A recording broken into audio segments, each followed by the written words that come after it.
بینەرانی خۆشەویست سڵاو، هاتینەوە خزمەتان بۆ پێشکەشکردنی چەند بڕگەیەکی دیکە لە بەرنامەی ئەم جارەی لاواندا. ئەم کاتەدان باش بینەرانی خۆشەویست، ئەم جارەش وەکو جارەکانی پێشوو چەند بڕگەی جیاوازمان بۆ ئێوەی خۆشەویست ئامادە کردووە. یەکەم بڕگەی بەرنامەکەمان باس لە کێشەکانی تەمەنی لاوێتی دەکەین، هەروەها ڕاستیەکانی پشتپەردە کە بابەتێکی زانستی خەیاڵیە. هاوڕێکی خۆشەویستیش کلیپێکی خۆی بۆمان نردووە، ئەویش بڵاو دەکەینەوە.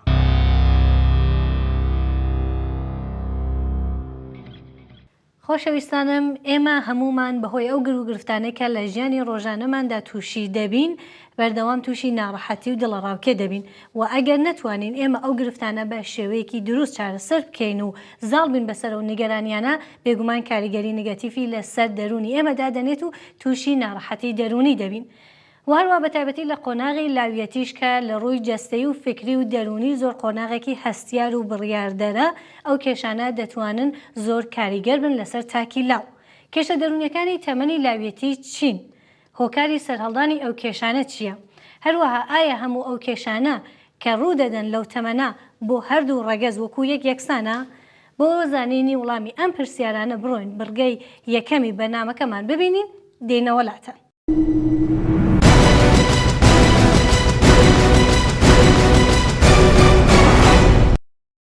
ماوەستاگەر بمانەوێ باس لە کێشە دەرونیەکانی قۆناغی لاوێتی بکەین. ئەگەرچی لە هەموو قۆناغێکی تەمەنا کێشەی دەرونی هەر هەیە، بەڵام ئەگەر بە ئەوەی بمانەوێت باس لە قۆناغی لاوێتی و کێشە دەرونیەکانی بکەین، زیاتر چه کێشەیەک تووشی لاوان دەبێتەوە لە قۆناغی تەمەنیانە؟ هەمووەکو شتی باش و مثبت و هەمووەکو کێشەیش زۆربەی نەزەریەکانی ڕەوانشناسی ئەلعان دێنە سەر نەزەریە و مۆدلی ئێریکسۆن. گەورەترین تایبەتی نەوجەوان و جوان ئەو بە مەسەلەی لە سەرەتا بە مەسەلەی شناس ئەزانێ، یعنی هەویەت بە قەولی عەرەب بەڵێت و لە کتێبە فارسیەکانی شەهرە نووسێ هەویەت لە بەرابەر گۆنگەشتگی لە بەرابەر بزربوون. یعنی ئێمە دوو نەوجەوانمانە، یەکێکی نەوجەوانێکە کە سەبر بە جوانی بە ڕێکوپێکی چونکە لە مێرد منداڵی و مناڵیشا بە ڕێکوپێکی هاتێتە سەر پەروەردەی باشکراوە، خەریکە هەویەتی خۆی دەستەبەرەکات، هەویەتی خۆی بەدەستهێنێ تا تعریفێکاتەوە و نەوجەوانێک شوانەیە کە لەمانە سەرگەشتەیە.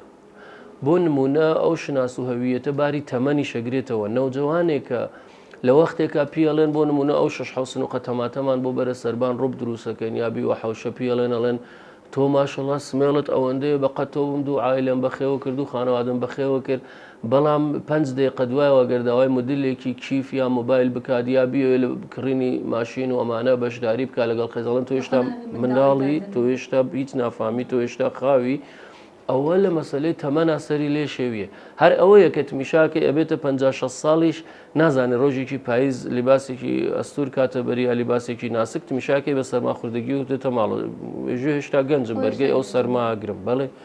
کێشەی مەسلەی شناسی تەمەن، شناسی و هەویەتی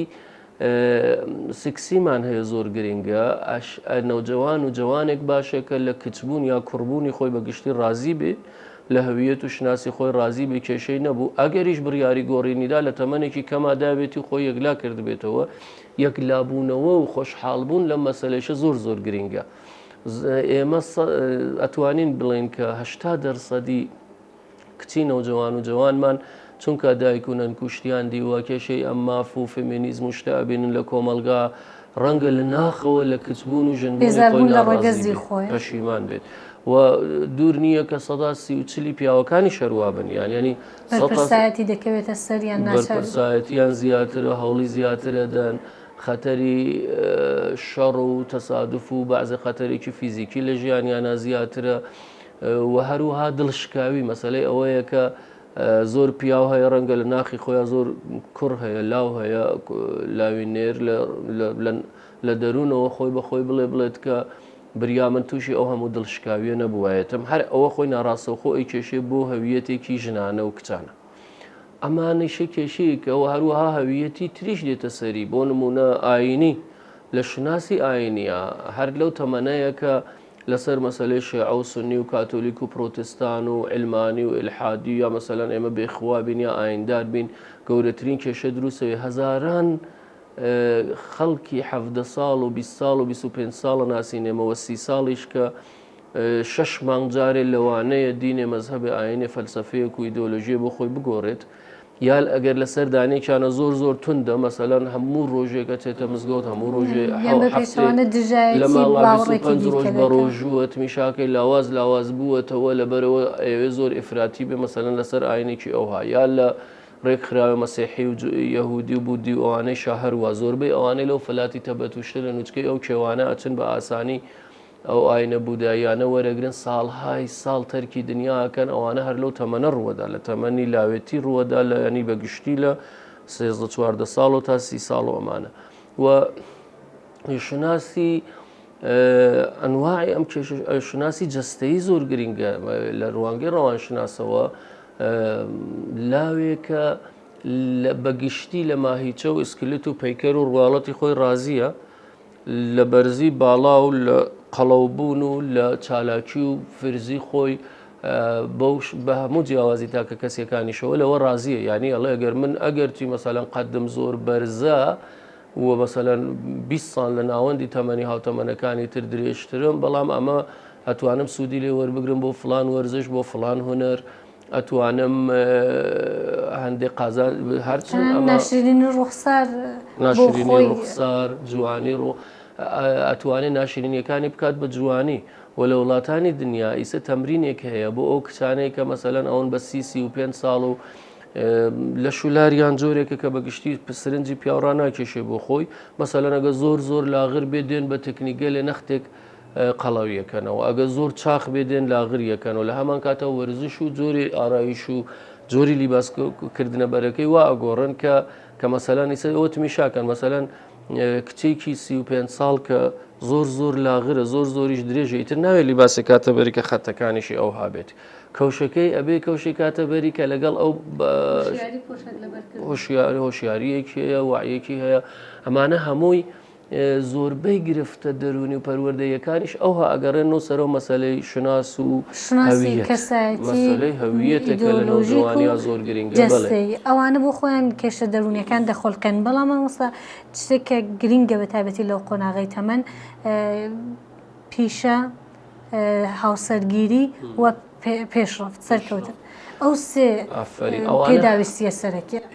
ئەوانە هەمووی لە مۆدلی گەشەی ئەریکسۆنە ئەکرێ بە یەک تایبەتی کە لە بدای ئەنێ لە 22 ساڵەوە تا 35 ساڵ تا 40 ساڵ ئەویش سەمیمیەت تێکەڵاوی لە بەرامبەر پەراوێزیە مرۆڤی پەراوێز لە دەرس خوێندنیشا ئەگەری زۆرە شکست بێنێ ئێمە خوێندکارمان دیوە وەکو نابغێ ڕاضی و علومش زۆر باشە زانێ بەڵام چونکە لەگەڵ گروپ تێکەڵ نییە چونکە سێ4 کەس نین ئەگەر ڕۆژێ غیا بۆ جزوەکەی پێبەنەوەمانە ئەو گەشە باشی نەسەند و خوێندکاریشمانێ هۆشبار وشتی زۆر بەرز نییە کتێبیش زۆر ناخوێنێتەوە چونکە لە ناو گروپایە مەدرەکەکەی تا فەوقی لیسانس و دکتۆراش بە ئاسانی ئەڕوە لە وەرزش و هونەر و لە هەموو شتێکیشە ئەوانەی بە گروه ئیشەکەن بە گشتی سەرکەوتوترن ناجەحترن ئیسە تۆ لە بواری وەرزشە لە زۆر وەرزشی دنیا بینی دوو برا دوو خوشک سێ خوشک سێ برا مام و برازایە کوڕ و باوکو دایکێک کە پێکەوە ئەو وەرزشیان کردە لەوپایە عالەمی زیاتر هی ئەوانە ینی بەگشتی تێکەڵاوی لە بەرابەر پەراوێزیە ئەم تێکەڵاوی لەگەڵ جنسی مخالفی شەگرێتەوە یا ڕەگەزی بەرابەر لە قۆناغی تەمەن کە زۆر هەستیارە ئەگەر ڕێنماییەکی باشی نەبێت خێزانەکان بە منداڵەکانیان کە چۆن هەڵسوکەوت لەگەڵ ڕەگەزی بەرامبەریان ئەو زۆر گرنگە ئەگەر ئێمە هەر لە 9 ساڵ و 10 ساڵانەوە بە کچ بڵێن تۆ لە کوڕەکان دووری بگرە بە کوڕیش بڵێن تۆ ئەشێ لەگەڵ کچ زۆر جیاواز دژایەتی دروستەکەن لە نێوانیان تاوەی کە هاوڕێیەتێک دروستکەن و ئەمە نەتەنیا کەم کەڵبوون لەو قۆناغەیە کە ئامادەیەکەین بۆ هاوسەرگیری نەتەنیا لەو قۆناغە زەرەری لێدا بەڵکو لە تێکەڵبوون لەگەڵ خزم و کەسی هاوسەریشە یعنی ئەوە میشاکەن زۆربەی کۆمپانیای تجاری دنیا زۆربەی پێشکەوتی مڵک و سامانی دنیا لە ڕێژن و ژنخوازەوە بووە نی کابرای مەسەلەن سەنعەتێکی بوو لە سلێمانی چووە لە هەولێر ژنی هێناوە لەگەڵ سەنعەتێکی تریەوە تێکڵا بۆ ئیسە بوو بە کۆمپانیایەکی مەسەلەن هێنانی ئۆتۆمبیل و تعمیر و زەمانەت و قەرارداد و بەزم و ڕەزم و بانگێکی لێ دروست بووە ئەگەر مرۆڤی تێکەڵاو بەگشتی بەتاخەوە تاکی واشمان هەیە شانازیە کاڵ من لێڵ عایلێ لەگەڵ خەزوو ڕوشتم حەق قسەیشیان هەر بە بەشەریشیان بیا مەسەلەن ژنە ئەڵێ من خەسوو ئەرێ مەسەلەن ینی بەگشتی نایشڵێن جارێ عەلە الحەسا و نازانین هۆکارەکەی خۆ بە زلزانیا شتێکی تر پەراوێز بەگشتی مرۆڤی پەراوێز یا لە دراوسێتیە الان شتێک مدلە مەسەلەن هاوسەری مەسەلەن ئەوانەی کە 30 ساڵ 25 ساڵن زەماوەیان کردەوەمانە لە گەڕێکێکان بەتایبەت ئاپارتمان نشینەوەمانە زۆر بە شانازیە زانڵێ وەڵڵایی لەخوا بەزیاو بێ ئەم هاوسیانە یەک دانەمان یەکتر ناناسین دێڵ کەس هاتوچوو ناکەین کەس لە حاڵەکە ئەوە پەراوێزیە و ئاخر و عاقبەتەکەی هەر زەرەرە. بەزمان وەستا بەتایبەتی ئەگەر ماوەی بەنامەکەشمان کە ماوە باس لە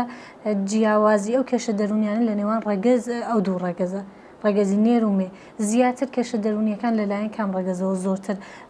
هەیە ڕێژەی بەرزترە وەکو دەرونی وەکو دەرونی و ڕەوانشناسی با پێت بڵێم جیاوازیەکی ئەوهانیە نە لە تواناکانە نە لە ئامادەیەکانە لە هیچی ئەوانی کە دێنە سنتەرە دەرونیەکان کۆمەلگای پیا و سالار بە گشتی کۆمەڵی کێشە بە تایبەت بۆ ژنەکان دروستەکە کچەکان لە ڕوانگەی ئەوە کە ئەیان شکێننەوە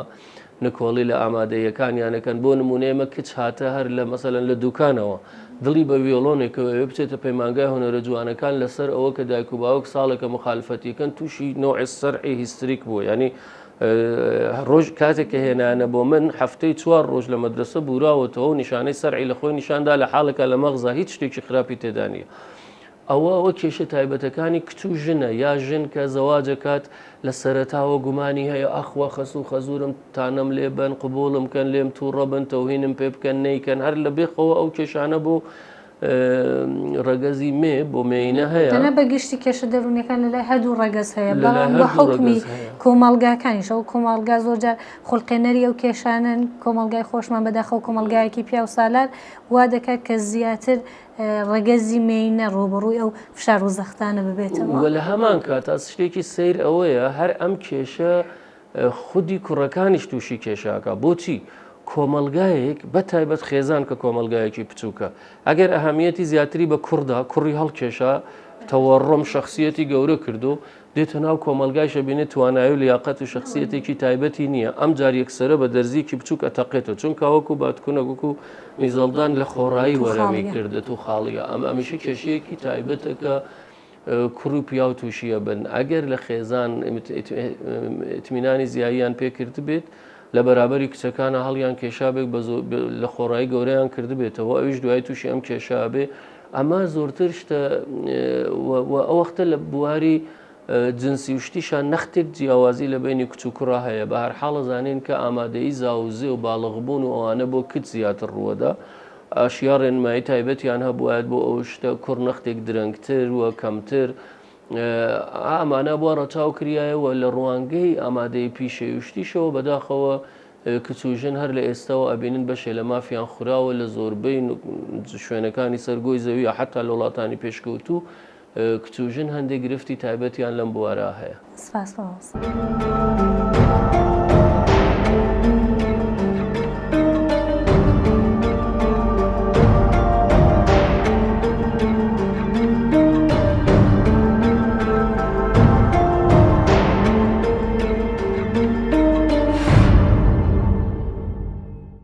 هەمومان ڕوبڕووی کۆتایی ژیان و مردن دەبینەوە.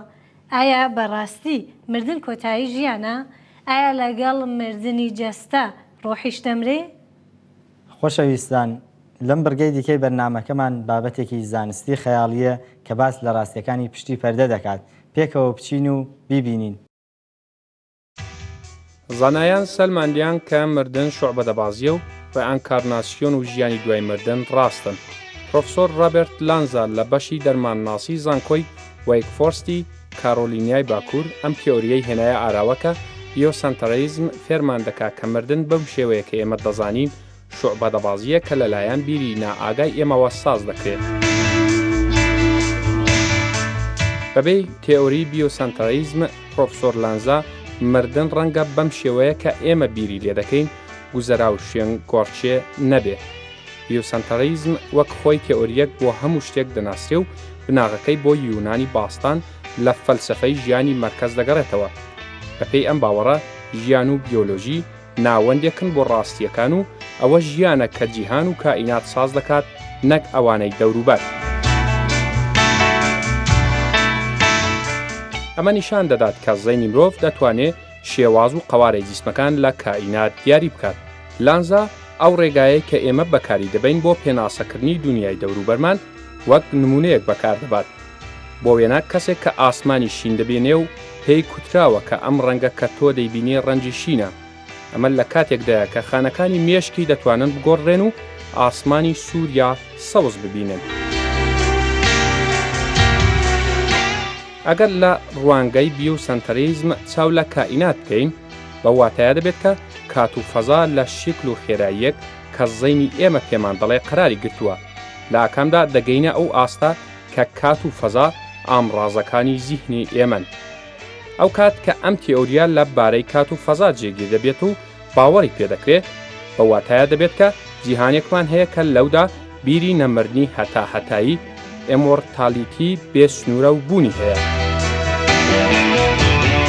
راپۆرتی سایتی دیسکاوەری لە بارەی لێکۆڵەرەکانی قەزاقستانی کە باوەڕیان بەوەیەکە کۆدی ژنێتیکی مرۆڤ لەلایەن بوونەوەری غێری زەمینیەوە و میلیۆنها ساڵ پێش لەوە تەنزیم کراوە، هاڵپشتی لە ئیسپاتی ئەم تیۆریە دەکات.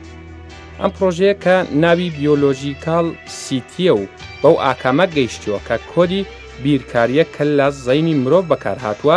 ناتوانێت لە ڕێگای تەکامل گەیشتبێتە ئێستا و ئیمکانی ئەوە کە سروشت خۆ بەخۆ بتوانێت کۆدێکی وا پێک بهێنێ نییە. تێکۆڵەرەکانی ئەم پرۆژەیە گەیشتوونەتە ئەم ئاکامە کە نەسلی بەشەر لە دەوری مەنزومەی شەمسی و ڕەنگە میلیۆنها ساڵ پێش لەوە تەڕاهی کرابێت. ئایا ئەمە ئیمکانی هەیە کە مەوجوداتێکی ڕوحانی جەستەی مرۆڤەکانیان تەڕاهی کرد بێت بۆ پەروەردە و تەجروبە وەرگرتن لە ژیان؟ ئیمکانی هەیە جەستەی ئێمە بەس ئامڕازێکی زیندوو بێ بۆ ڕوحێکی گەورە کە لە کاتی مردنی ئێمە بە پێی کۆدی دیاریکرا و بانکێش بکرێت بۆ لای ڕووناکی و دوای شاردنەوەی بیرەوەریەکانی جارێکی تر لە جەستەیەکی تر دەبکەوێت. بەڵام ڕەنگە جار و بار لە کاتی پاکردنەوەی بیرەوەریەکانی ڕۆح ئەم کارە بە تەواوی ڕوونەدا و هێندێک لە زانیاریەکانی ژیانی پێشووی ڕۆح لەگەڵی بێت و بچێتە ناو جەستەیەکی تر. بۆ وێنە منداڵەکان دەتوانن باز لە شتهایە بکەن کە قەت ئیمکانی نییە بزان و قەت ناشتوانن لەو شوێنانە بن. زۆر بەمان لە قۆناغی منداڵی هەتا تەمەنی 4 ساڵی هێندێک بیرەوەریمان هەبێت کە دواتر یا پاکەوە دەبن یا پێمان وایە خەون و خەیاڵ بوون. بەڵام ئێستا بەهۆی پێشکەوتن و زانست و ئارشیوکردنی زۆربەی ڕووداوەکان دەتوانین بگەڕین و بزانین ئەو ڕووداوانە کە منداڵێک باسی دەکەن بەڕاستی ڕوویدان یان نا. بۆ وێنە لەم تەسویرە منداڵێک دەبینن کە بە وردی بیرەوەریەکانی باپیری خۆی لە بیرە و تەنیا 18 مانگی بووە کە باپیری مردووە. لانزا لە کۆتایی ئاماژە بەوە دەکات هەر شتێک دەتوانێت لە جێگایەک لە نێوان ئەم چەند کائینانە پێش بێت کە ئەمەش بە واتایە دەبێت کە مردن بە هیچ شێوەیەک ناتوانێت بوونی هەبێت.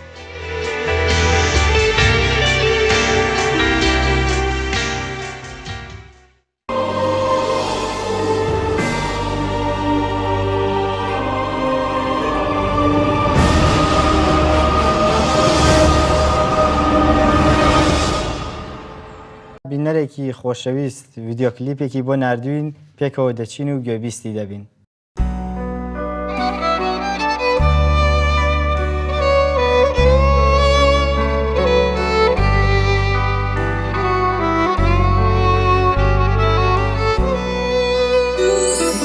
عەسەبم دەدا لە دوای تۆ باران چونکە تۆم نییە وەک جاری جاران هەر قەترەی باران بۆ من یادەکە دانە دانەی حکمی گیانەکە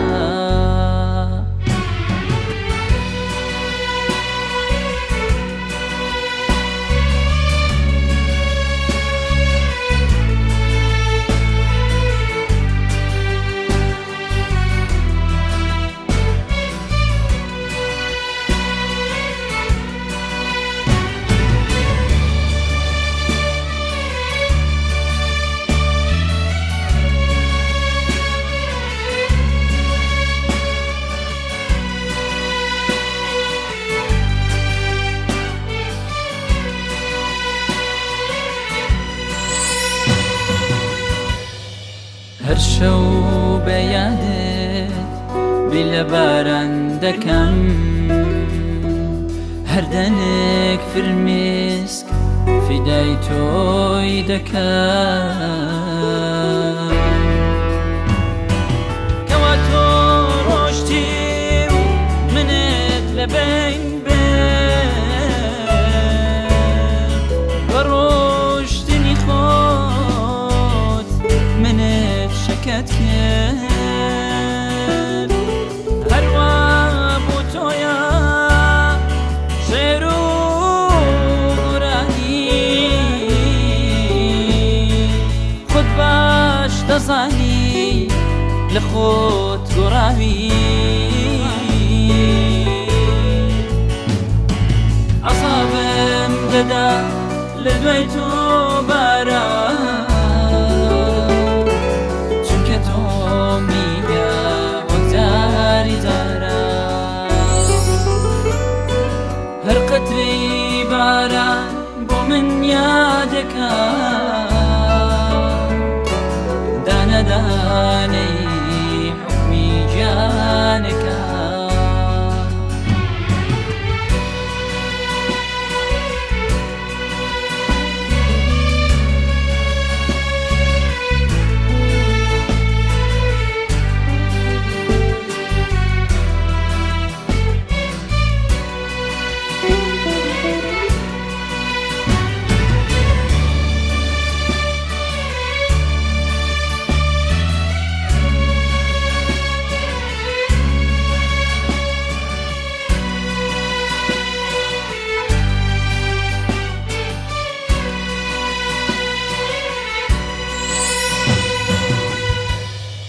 لەبیرتە هەر شەو لەسەر پەنجەرە بێت نیشان دەدەم مانگ و ئەستێرە بەڵام سوێن بە تۆ سوێندم بە باران هەر خۆشم دەوێی وەک جاری جاران هەر خۆشم دەوێی وەک جاری جاران